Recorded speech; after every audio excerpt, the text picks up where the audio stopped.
I met Steven Pinker in around 2002 when he came to the American Enterprise Institute, which is where I work, to talk about the blank slate.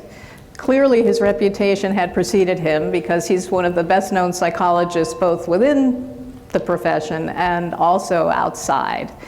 And we've been friends since, and I've come to enjoy and deeply admire his dazzling intellect, and also what a lovely person he is.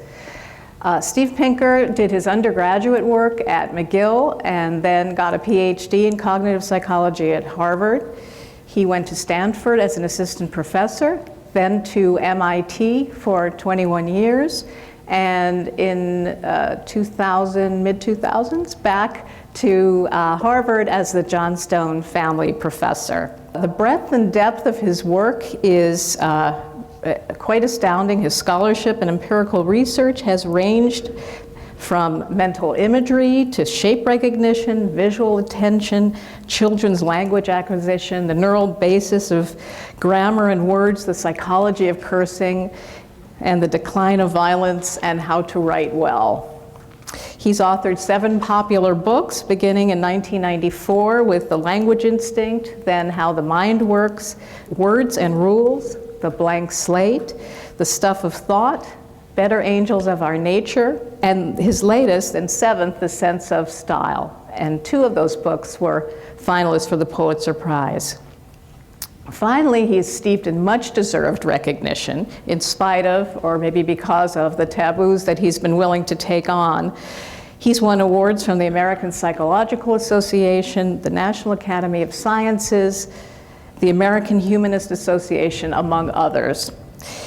In 2004, he was named one of Time's most influential thinkers or people in the world, and then also by Foreign Policy and Prospect, one of the top 100 public intellectuals, and also by Foreign Policy, one of the top global thinkers. And next year from this organization, the Association of Psychological Science, he will be awarded the William James Fellow Award. So let's get started by asking you, how did you get to be Steve Pinker with respect to your parents, your upbringing, and your early years in general? You wouldn't think that would be a complicated question, but one of the blessings or curses of being a psychologist is you can't even take a question like that at face value, because I don't think anyone has any idea what made them who they are. For one thing, our retrospective accounts of our childhood have to leave out many of the most important things that make us who we are, starting with the genes. I mean, Hans Eysenck, the great psychologist, said that the greatest influence that parents have on their children is at the moment of conception. And we know that the research since then has borne him out. Unless you have an identical twin who was separated at birth from you, you have no idea what the influence of genes are on your intellect or your temperament. Unless you have someone who is adopted into your family at the same time as you, who is not biologically related, you have no idea what the influence of your parents are. And we have reason to believe from a lot of behavior genetic studies that the effects of parents are overrated, because adopted siblings, by the time they're adults, correlate very poorly, close to 0 in intellect and personality.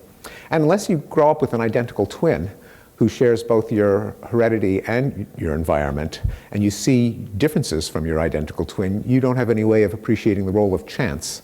And I think there's an enormous and underappreciated role of sheer randomness in making us who we are. Just randomness in how the axons twist and turn when the brain develops, and little accidents that happen to you as you grow up that might shift you on one or another path that you have no way of reconstructing.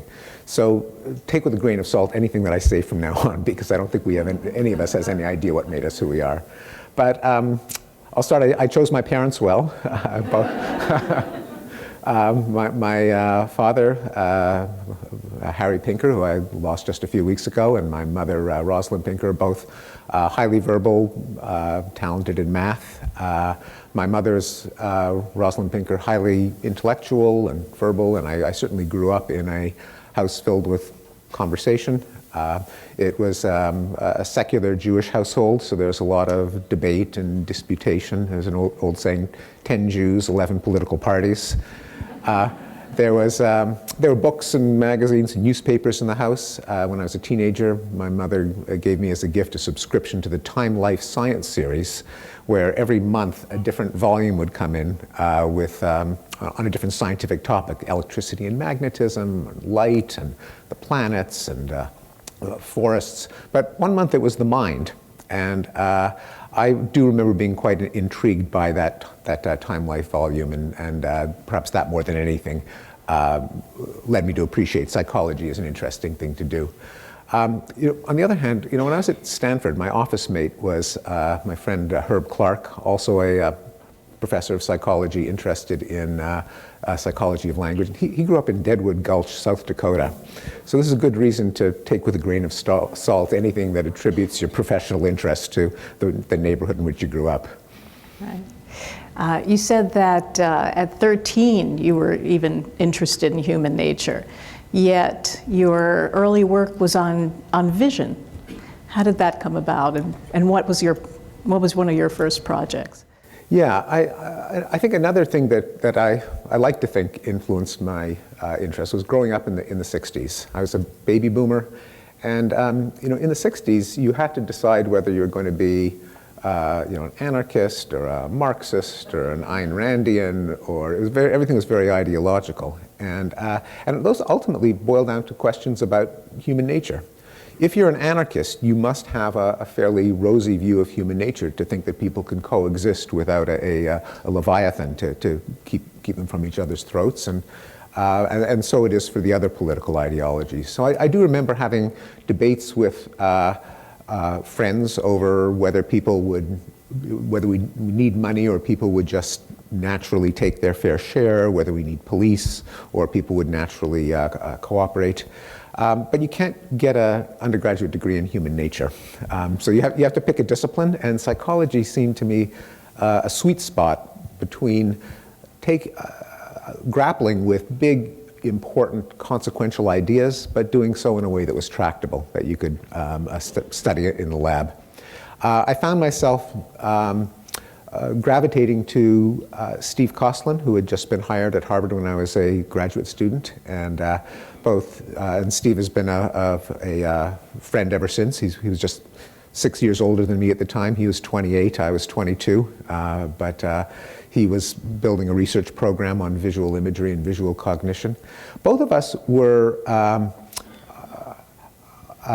think, entranced by an idea that has governed my work ever since, the idea that there is an important level of understanding for psychology in between the world of common sense explanation, like, I went to the fridge because I was thirsty and I wanted a Coke, or I'm going to vote for Hillary because I like her record on foreign policy, the kind of content of everyday conversation, of ideas and meaning, and the level of neurophysiology, and that level is computation. That is, that thinking is a form of information processing, that knowledge is a form of information, that motives and desires are cybernetic feedback mechanisms, and that is the level at which you can have a scientific psychology that is neither reduces to common sense nor goes down to the level of neurons and neurotransmitters, and that there are many laws of thought and emotion that can best be framed at that level.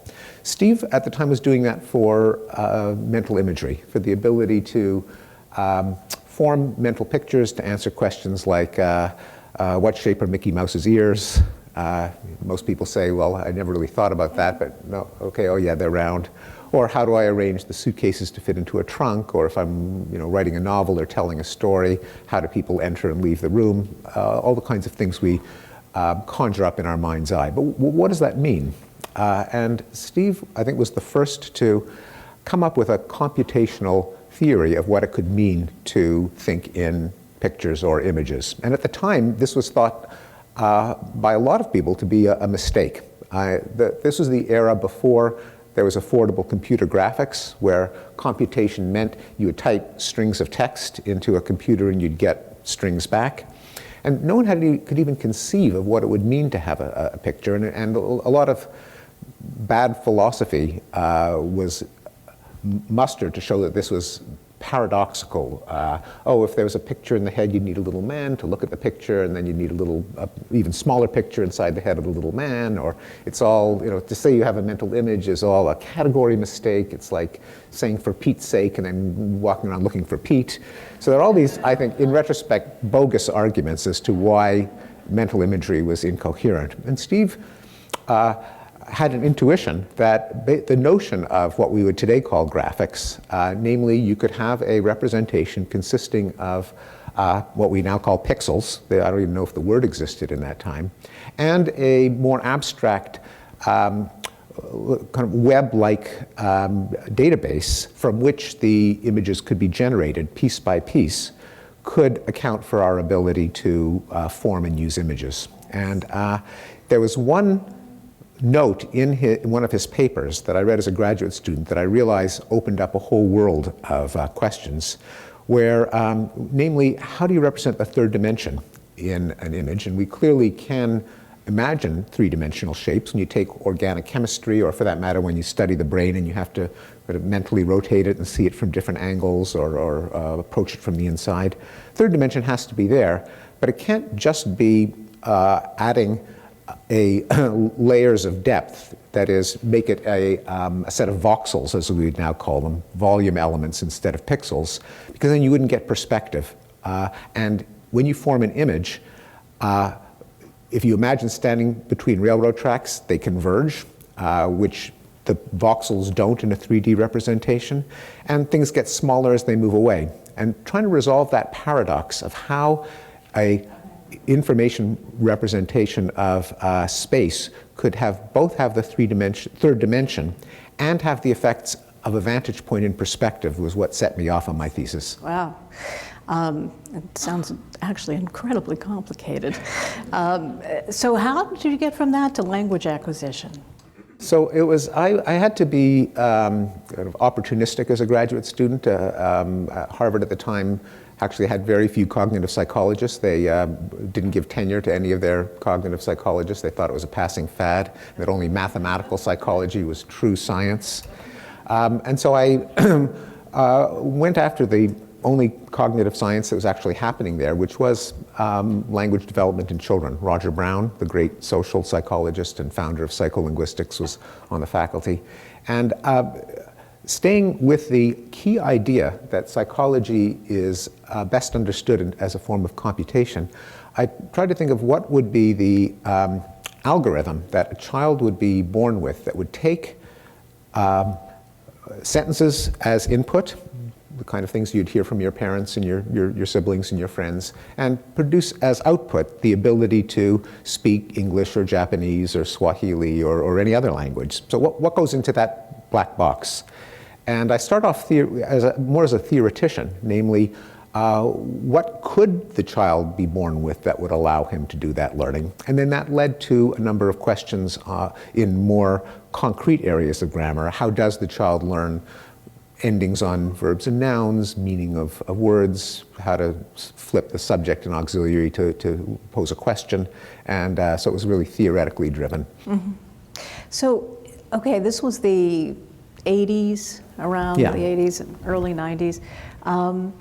How is it that you didn't get sort of swept up into the neuroscience world? I mean, PET came out in the 80s and then fMRI in the 90s, and it's certainly been enormously attractive to many folks, but you stayed at a different level. I am a psychologist. I have done a number of studies in collaboration with others and with using cognitive neuroscience techniques. I'm an author on one fMRI paper, one paper looking at patients with focal lesions and with degenerative diseases, and a third paper where we collaborated with neurosurgeons who actually implanted electrodes that impale the brain and grids that sit on the surface of the brain, not to satisfy their curiosity, but to treat and diagnose epilepsy. And fortunately, these patients kind of sitting around waiting to have a seizure were all too happy to relieve their boredom by taking some psycholinguistics experimental procedures. But aside from those forays, I have remained a psychologist. I'm not a neuroscientist. And I, partly when I was an undergraduate and I did help out in a neuroscience lab, I realized I should not pick a career that depended in any way on my manual dexterity. I missed the dentate gyrus by a mile, and So you got I realized somebody else's. Yeah. So anything that involves surgery was not for me. But also, I really do believe, and this is a belief we share. You have a book with Scott Lilienthal called "Brainwashed" on mindless neuroscience. That a lot of insight, depth, explanation, understanding of human behavior, thought, emotion is not to be found at the level of neurophysiology, but at a higher level of analysis. And for me, that would be the level of information processing. Yeah. So your book, The Language Instinct in 1994, obviously took you out of the lab, which is certainly a cloistered environment, and brought you into the public. Why did you decide to write a book about language for the public? It was a combination of things. Well, I was an avid consumer of books by scientists for a wider readership. Stephen Jay Gould, Richard Dawkins, Martin Gardner for mathematics, George Gamow, Isaac Asimov. But no one had really done that for psychology, at least for cognitive psychology, for language and thought. And when I would tell people what I did for a living, the reaction would always be, wow, that's really interesting. And I thought there really is a niche for a kind of Stephen Jay Gould style book explaining our science at a high level for a wide readership. And then I'd written two books that are, as they say about the Vegematic, not sold in stores. These were university press books, highly technical books on language. But one of the editors at MIT Press said, and I paraphrase here, for an academic, your writing doesn't suck. And said, have you ever thought of trying your hand at writing for a wider audience? And that's what led me to do The Language Instinct. And talk a little bit about the transition from, again, being an academic, which you still are, of course, but into being really a culture warrior. Well, I've often, and I think most people do that as as their career meanders, but you get feedback from the world as to what the world finds most interesting about the various things that you do or could do.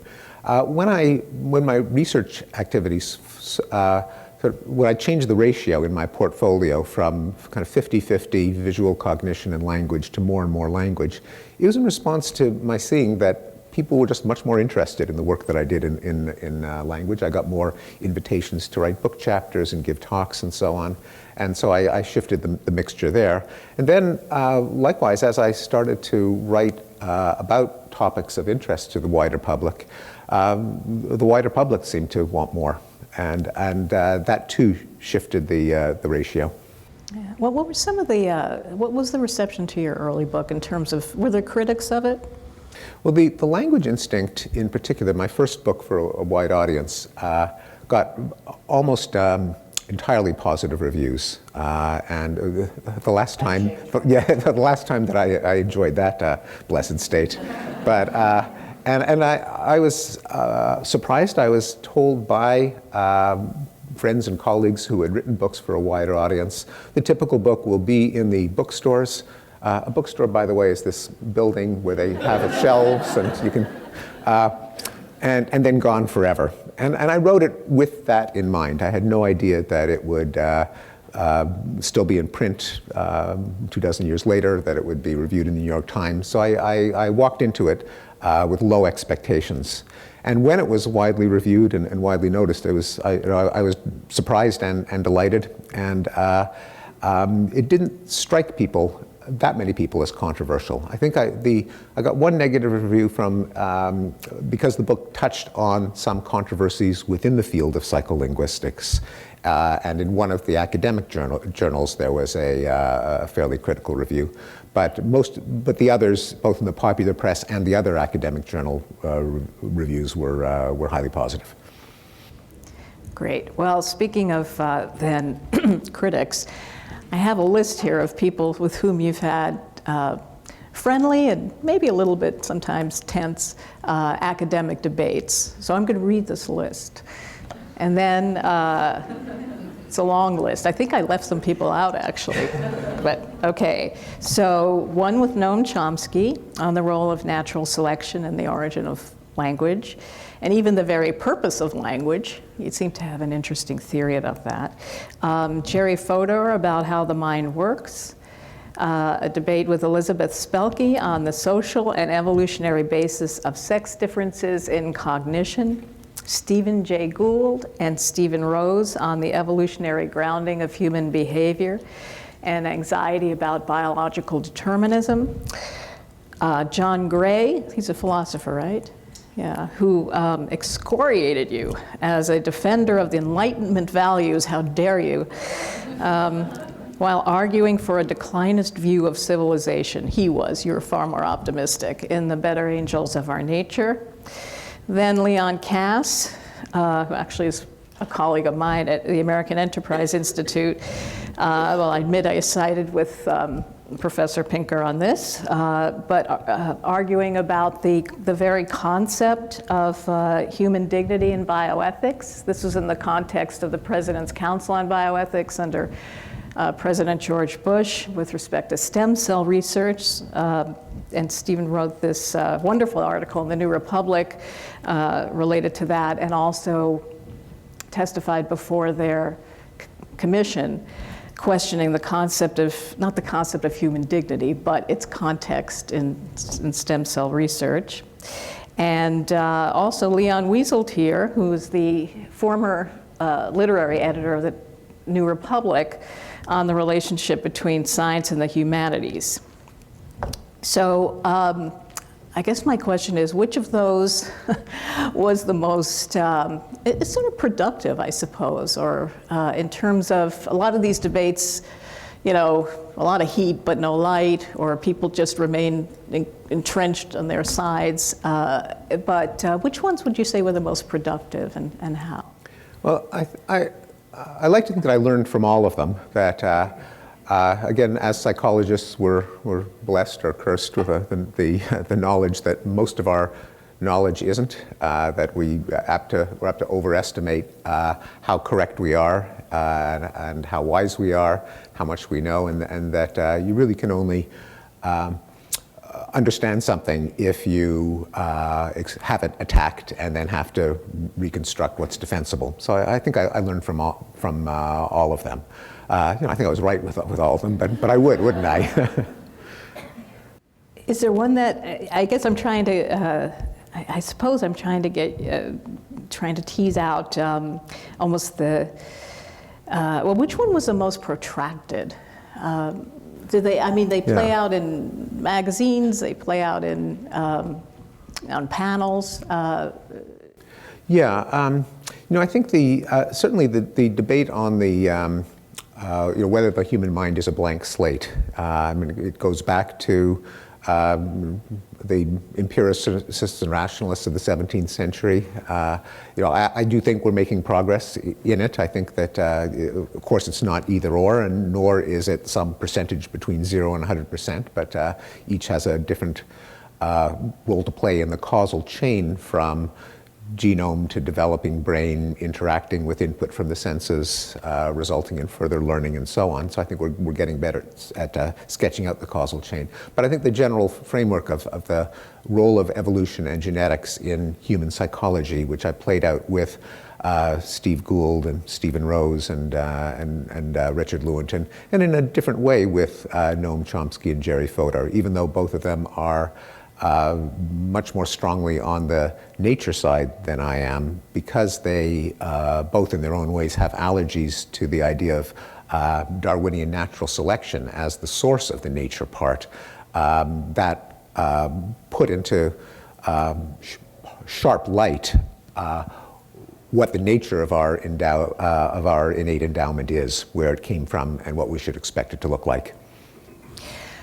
Actually, speaking of endowment and maybe also worldviews. I mean, I think this is why you were so welcome at AEI, frankly. We have kind of a tragic view, as opposed to a utopian view, and also this sense of, I mean, there's a deep connection between ideas, I believe, of innateness and personal responsibility, which is to say that you're not completely at the mercy of your environment, that you are a determining being. But in that context, I know that a political philosopher named Thomas Sowell has had a role in your work. Can you describe that? Yeah, Tom Sowell was trained as an economist. He's at Stanford at the Hoover Institution, but he has written on an astonishing range of topics, including the one that led him to contact me. Namely, he wrote a book on language delay, inspired by the fact that his own son was pretty much mute until the age of 4, but highly talented in other spheres of cognition. He tells a story of the boy knocking over a chessboard that Tom himself was in the midst of playing remotely, and Tom got mad at him, and whereupon the 2-year-old boy put every chess piece back in its exact place. So there's clearly an uneven intellectual development, no language, but highly advanced spatial cognition. And so Tom wrote a book on language delay, not from the point of view of a psycholinguist, but consulting me for comments. And I had known about his widespread writing in economics, in culture, in history, and in history of ideas. And that began a friendship that included the fact we're both photography nerds, and both interested in human nature. I think Tom is truly brilliant and underappreciated, in large part because, as you kind of hinted without saying in so many words, he is very strongly on the political right.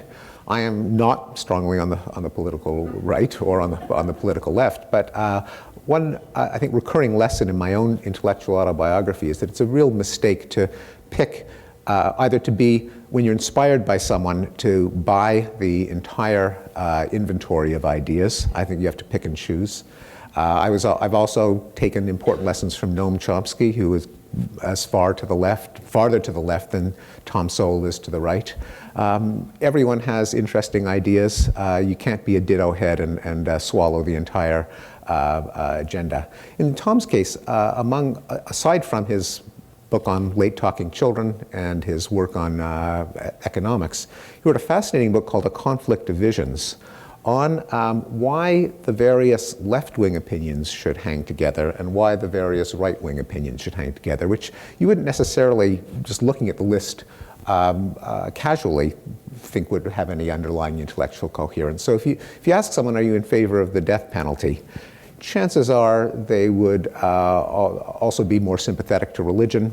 They would be more skeptical about social welfare programs. They would be have a more hawkish foreign policy. Conversely, if someone was committed to worrying about global warming, they'd also be concerned with economic inequality. They'd favor early education programs. So why is it? And Tom argued that it really boils down to two different visions of human nature, whether you have an inherently tragic vision, namely that we are all saddled with certain flaws and shortcomings because of our innate endowment. We're subject to self-serving biases and short-sightedness and selfishness, and therefore any social arrangement has to take the flaws of human nature into account, as opposed to a utopian vision in which humans are pretty much blank slates, where the right parenting, the right social programs, the right media programming can shape people into whatever form is socially desirable. And he argued in that book that all of these particular opinions can fall out of these two fundamentally different visions of human nature. Yeah, it's a great book. So you've had, in addition to the debates we just mentioned, you participated in a charged discussion with Larry Summers, the president of Harvard, and it's had to do with where Larry Summers even suggested there may be innate differences in gender and mathematical ability, but not to pursue that so much. But my question is, these are we could call them taboo subjects, third rail kinds of issues. What kind of advice do you have for folks who are in the field and are interested in these, but are also a little bit nervous about the implications for their career. Yeah, it is a charged subject because many topics in psychology touch on various taboos simply because human behavior is what everyone's interested in. There aren't all that many raging debates over fungi, so if you're a mycologist, you have a blessed life compared to being a psychologist. I would say, first of all, choose your controversies carefully. Don't just be outrageous on everything at once.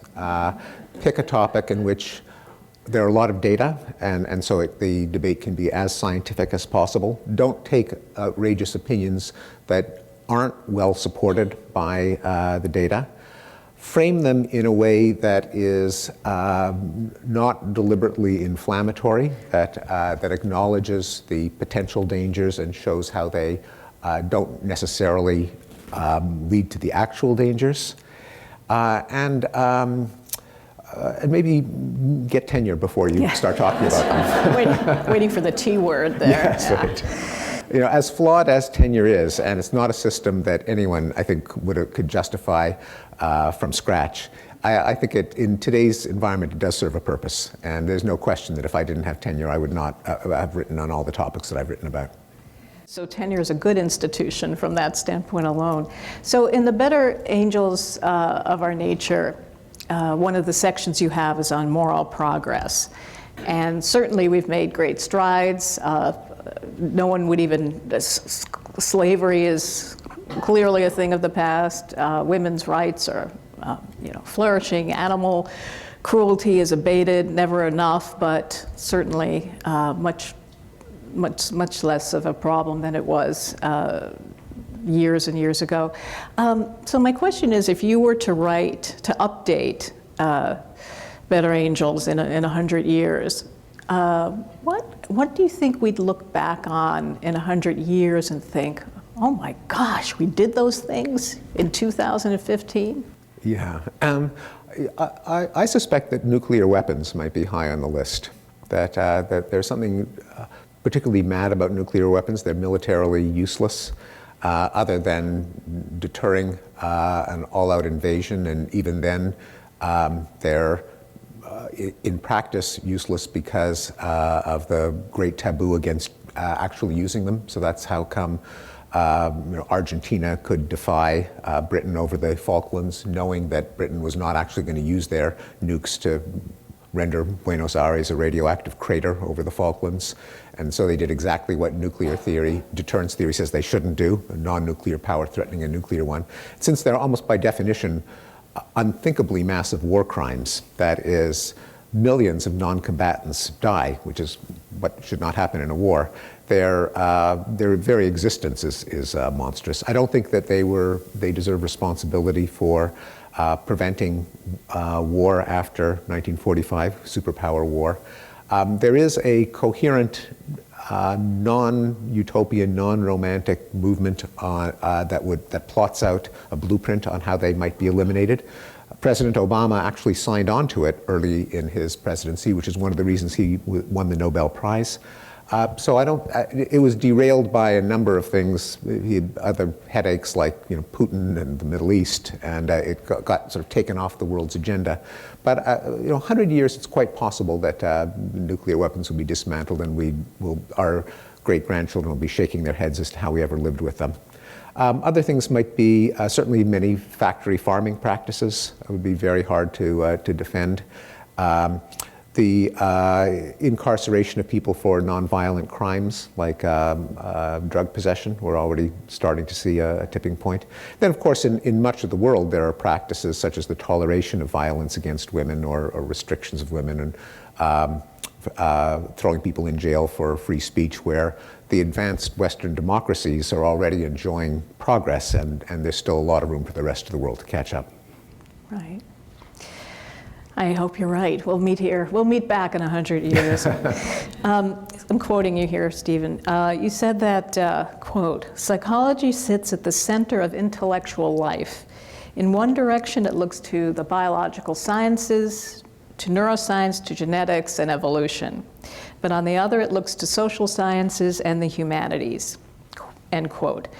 So do you think that psychology programs are doing a good job of integrating those fields? That's part one of my question. And then do you think, well, this is related, if they're doing it enough, they're able to do it in a broad-minded manner, and I say that with respect to the work of Jonathan Haidt and Phil Tetlock, who've documented a notable liberal slant in the membership of the profession. Yeah. I don't think psychology is doing it enough. I think psychology is too important a topic to be left to psychologists. That in most areas of psychology, there are huge amounts of insight, particularly when it comes to explanations, theories, ideas that have to come from other disciplines. I think you can't study the psychology of language without knowing linguistic theory. I think you can't understand visual perception without knowing something about computer vision. You can't do social psychology without knowing game theory and evolutionary theory. So I think the psychology curriculum should not just recount the history of P is less than 0.05 experiments, but has to invoke deeper theories, often from other fields. And I do think that the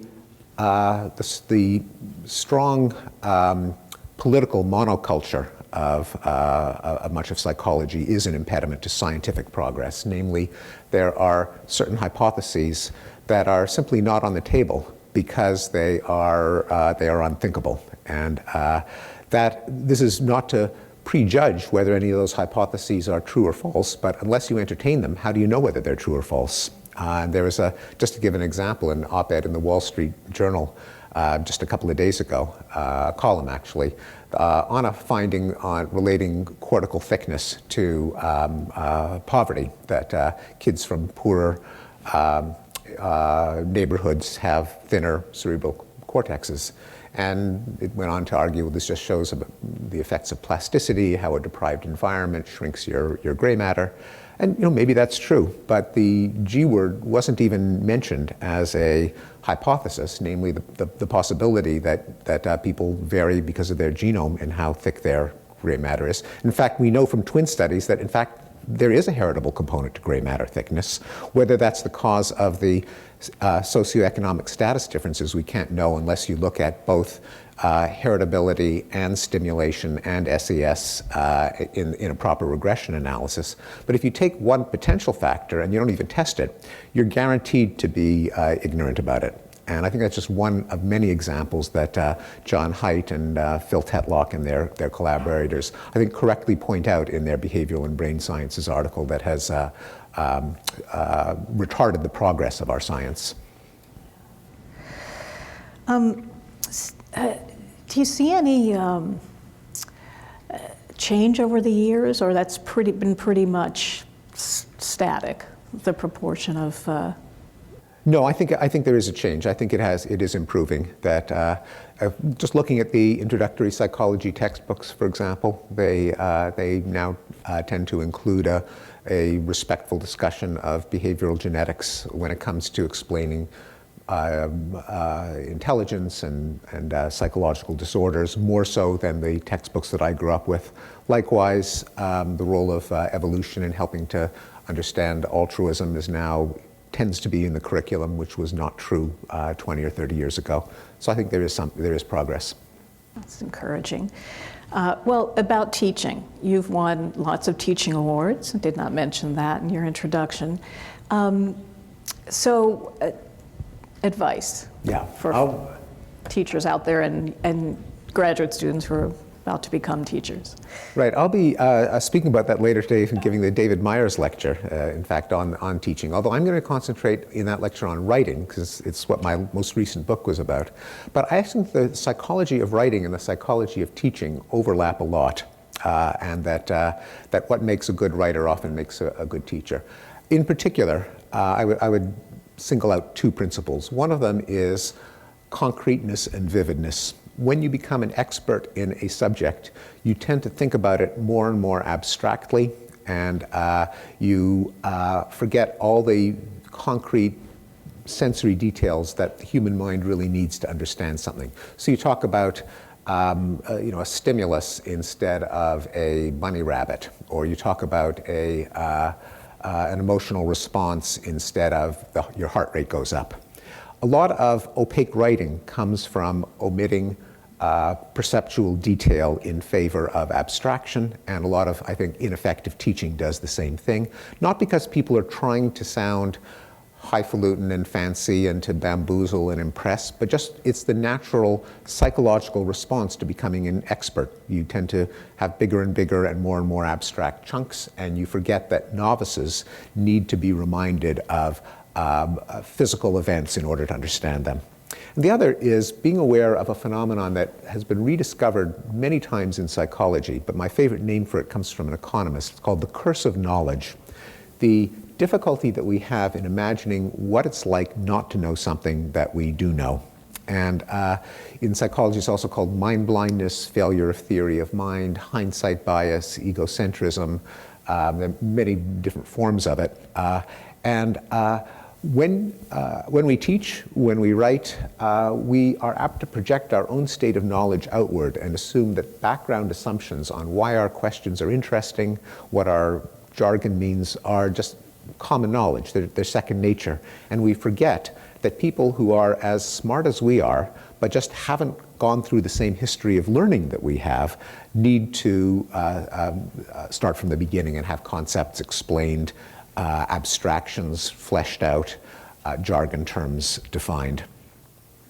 So overcoming the curse of knowledge. We also know from psychology, one of many areas in which psychological science makes us more effective in all spheres of life, that the traditional advice of how to overcome the curse of knowledge, namely empathize harder, put yourself in the other guy's shoes and see the world from their point of view, actually doesn't work very well, because for one thing, the curse of knowledge prevents us from overcoming the curse of knowledge. We're not even aware of what we take for granted, almost by definition, and just trying harder isn't enough.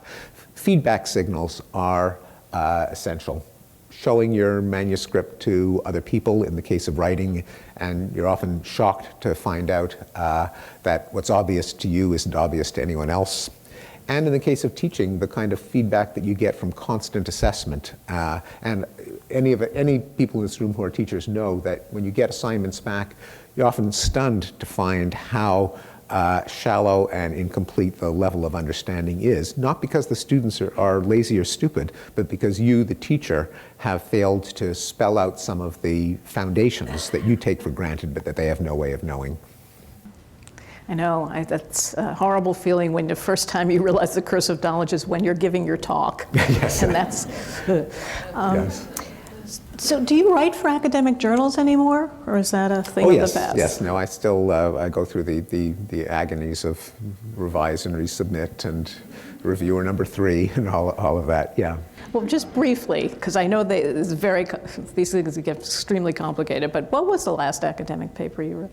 The last, one of the last major one was a paper in Journal of Personality and Social Psychology, published by the association whose name may not be mentioned here, on phenomenon of common knowledge and coordination. And I'm very excited about this.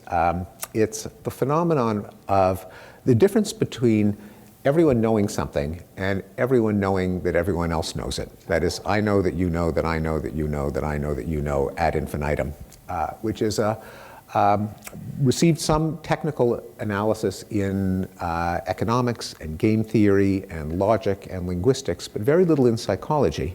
But I think it's a profound topic for psychology. I think we have a sensitivity to the difference between mere shared knowledge and common knowledge. We see it in idioms like the elephant in the room and the emperor's new clothes, and metaphors like, it's out there, you can't take it back. I think it's, we navigate our social relationships via common knowledge. I'm your friend because I know that you know that I know that you know, or I'm your superior or subordinate or business partner or sexual partner or romantic partner because of this common knowledge. A lot of phenomena of social life, such as innuendo, taboo, euphemism, doublespeak, come from our attempt to convey information while preventing it from becoming common knowledge, the difference between a blurting out something and hinting at it by innuendo even when it's transparent, the difference between would you like to come up and see my etchings and would you like to come up and have sex, even when no adult can fail to understand the meaning of etchings. Why would that make a why does that make such a psychological difference? Because with the etchings, there is some deniability about whether the other person knows that you know, whereas when you blurt something out, it's a common knowledge generator. And I think there's a vast number of social phenomena, most of which deal with the problem of coordination. That is, cases in which the optimal behavior for you depends on what the other person does, and there are multiple possibilities, each of which can benefit you, but as long as they're the same. There's been so much of a focus in the evolution of social behavior on altruism, cases in which I confer a benefit to you at a cost to myself, that we've lost sight of the other logical possibility for social behavior, namely coordination. Or mutualism, I'm sorry. I do something that benefits you and it benefits me at the same time. If we both drive on the right, if we both use the compatible file formats in exchanging documents, if we both agree either to be good friends or business associates, but not mix them. Common knowledge, I think, is what allows coordination for mutual benefit to happen. And there are a huge array of social phenomena that are governed by our sensitivity to I know that he knows that I know that he knows. And in this paper we have some pilot experiments just to show that people are highly sensitive to common knowledge when making risky decisions on how to coordinate their behavior with other people. Wow. What's the title? Coordination and Common Knowledge. Oh, okay. I thought it was some cute title. Sometimes yeah, no, like The Elephant in the Room, yeah. Or Don't Go There or something. Yeah, no, Don't Go There, I like yeah. that. Back to students for a second. There was a book that came out last year called Excellent Sheep by a man whose name I can't pronounce, William Deresiewicz? Deresiewicz, okay. And basically he talked about students at elite schools and how conformist they were and how they're not being encouraged to indulge in creativity or analysis. But you wrote an article, I think it was in the New Republic, with a different view, and it seemed that you were kind of unique in your defense of the student body. Can you say a little bit more about that? Yeah, so this was a kind of extended character assassination of Ivy League students, which in my experience was totally unwarranted. I think they're not, as he put it twice, entitled out of touch little shits, and I quote. They're very fine, generous, respectful, serious people. But that wasn't really the crux of the article. The crux was actually to partly to expose actually a concern that both Deresiewicz and I share, which is that the admissions criteria for elite universities are in many ways bizarre. That is, you think, well, people say, oh, you're teaching at Harvard, they must be such brilliant, cerebral students. And the answer is no. Like, a lot of them were chosen because they were good at the lacrosse team and they played the bassoon and they edited the school newspaper and their parents gave a lot of money to Harvard and they came from rural Wyoming. We need more Wyoming students. And a very small percentage of them were chosen for intellectual merit or interests, and once they get there, they treat, in many of the Ivies, they treat, and elite universities, they kind of treat academics kind of the way you might treat shuffleboard on a cruise ship. It's like one of a huge number of options, and not necessarily the most important one. Maybe you go to the buffet or the movie, and and a lot of my students, they say the most important experience they've had at Harvard is singing in the a cappella group. It's like, hey, well, what about us professors and our courses and all these things that we worry about? And the priorities of the Ivies, I think, are skewed. And I think that if both, and of course, they can get away with it because of, I think, a rather corrupt system where a lot of financial firms and tech companies use graduation from a name brand university as a criteria for hiring. I think that objective testing, both as an admissions criterion and as a hiring criterion, could get rid of a lot of unfairness in the system. And we tend to forget there's so much bias against testing, that testing was originally a highly progressive, indeed left liberal movement, because it would subvert class privilege and base advancement on raw talent and achievement. And I think more of an emphasis on objective measures, not necessarily the tests we have now, over subjective criteria, which as psychologists, we know that clinical, subjective, personal decision making is not as accurate as more actuarial, statistical, data-driven decision. And that was really the bottom line of the article, to tie it back to psychology. So we have a few more minutes. Let me ask you about photography. I know that's one of your hobbies. Is there a coffee table book in your future, or a more substantive academic book about photography? I have, at any one time, I have like 4 or 5 ideas for books that I might or might not write at some time in the future. And I do sometimes think of combining my rather nerdy interest in photography with my more scientific interest to write a book on the photographic mind, the psychology of photography, that would include visual perception, environmental aesthetics, some of the philosophical questions of to what extent is a photograph an objective representation, all the more poignant in an era of Photoshop editing. On the other hand, I'm sometimes deterred from doing that by the thought that this is one area in which I can just kind of get into a flow without having to think about my critics and controversies. And if I suddenly merge that private zone of just pure pleasure in the maelstrom of academic disputation, then I might kind of destroy one of my main anxiety reduction techniques. So I have second thoughts. Maybe leave it alone. Is it mostly nature photography? No, everything. People, urban photography, anything that's interesting to look at. And what's your current project? The exploration of common knowledge and is my main research activity, although I've also been involved in studies of emotional expression. I have a paper on what angry faces are for with Ian Reid. I have a paper on critical periods in second language acquisition with Josh Hartshorn and Josh Tenenbaum. And I'm pondering a kind of a short manifesto on science, reason, and enlightenment, driven by data showing how much improvement there has been in the human condition, not just in violence, which I have written about, but in pretty much every other sphere of human flourishing, that we're living longer, fewer children are dying, fewer mothers are dying, more people are going to school, people are richer, positive, quantifiable developments that many people in the world are unaware of, and that I think can be attributed to the growth of science, reason, and humanistic values. Can you give us one example that you think you thought most people weren't aware that violence declined? I know that. Yes, that's right. Now, people are not aware that homicide, rape, child abuse, war deaths, when plotted quantitatively as opposed to driven by the availability heuristic, namely examples that you can remember, the graphs all go down.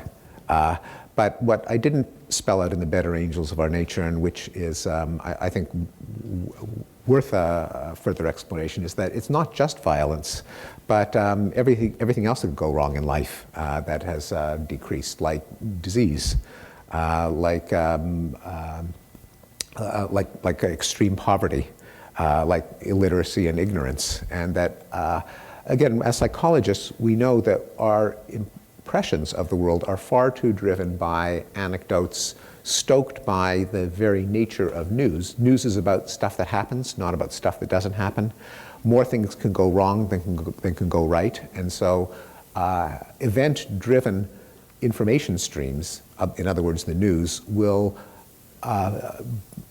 distort our appreciation of the state of the world, especially as we become better and better at reporting the news worldwide. So we always think that the world is going to hell, And it's only when you plot data on, as best you can, on how many kids survive the first year of life, how many kids go to school, that you realize that things are getting better. And if twice as many kids in Africa go to school now as did in the past, there's never any Thursday in which that's a headline. Likewise, if fewer mothers die in childbirth, if fewer people get malaria, that is never a headline. It's never something you can click on unless you follow the trends. I think the noble people who try to quantify the state of the world, and I think that deserves much greater attention. Thank you. And actually, my last question is advice for the group. I do think, just to repeat a point I made earlier, that psychology is too important to be left to psychologists, that it really is at the center of human concerns. It is the societies and political systems are the products of human psychology, namely people negotiating agreements to coexist and cooperate and coordinate. The arts are products of human psychological faculties. Music is related to auditory perception, painting to visual perception, poetry and fiction to our capacity for language, and they're driven by our social psychology. And in the other direction, you can't understand where our psychology came from unless you appreciate both the biological sources, neuroscience, genetics, evolution, and the laws governing complex interacting systems, artificial intelligence, computation, game theory, information theory, complexity theory. So being interested in the human mind requires being interested in many other things, and collectively, that's what's going to advance our understanding of what makes us tick. Okay. Well, thank you, Steven Pinker, and thank you, everyone, for coming. Thank you.